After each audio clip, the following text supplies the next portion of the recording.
Chapter 4, Saving the Baby Elephant. On reaching Nalia's house, Dhanya and Babul and Jaunty stopped to take a look around. The house was in total darkness. They entered the compound from the south over the bamboo fencing, taking care not to make the slightest sound. They circled the house, reached the cow shed at the back and stopped suddenly. Dismay writ large on their face. One of Nalia's thugs sat by the open entrance to the cow shed with his back against the wall. The boys could not see the man clearly in the dim light, but they heard a snore. Nalia's guard was asleep, so Nalia had posted a guard to keep watch over his treasure. With extreme caution, the boys slipped past the guard into the cow shed.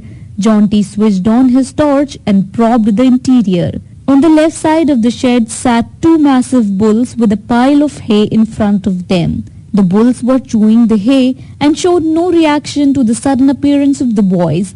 In the extreme right-hand corner, the elephant calf was tied to a stout bamboo pole.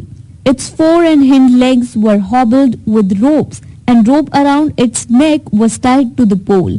It too made no sign that it was aware of three boys. They threw the torch beam on the baby's face. The three youngsters amongst exclaimed aloud. The baby was crying softly. A stream of tears was pouring down its face.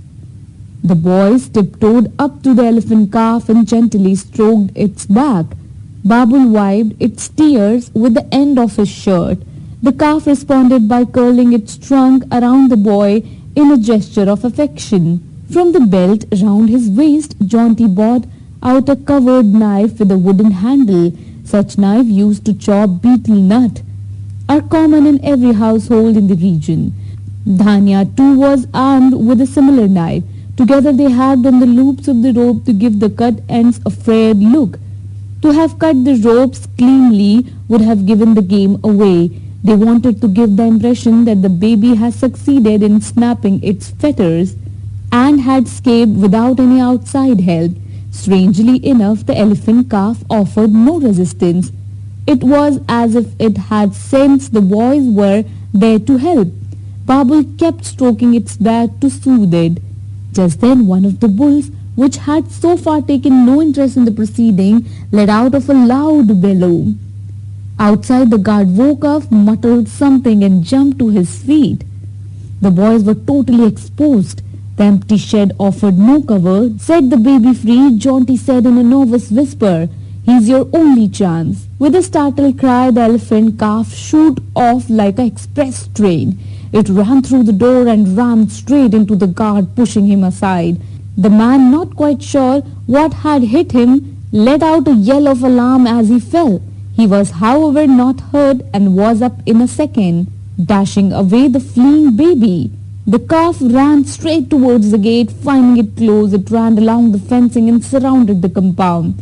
The boys, finding the guard fully occupied with the escaping animal, lost no time. They were out of the shed like lightning. They cut across the empty backyard to the fence on their left. The hurried guard was yelling his head off. The three boys scaled the fence in one swift movement and ran to the gate. They waited under cover just outside the gate and watched the fun.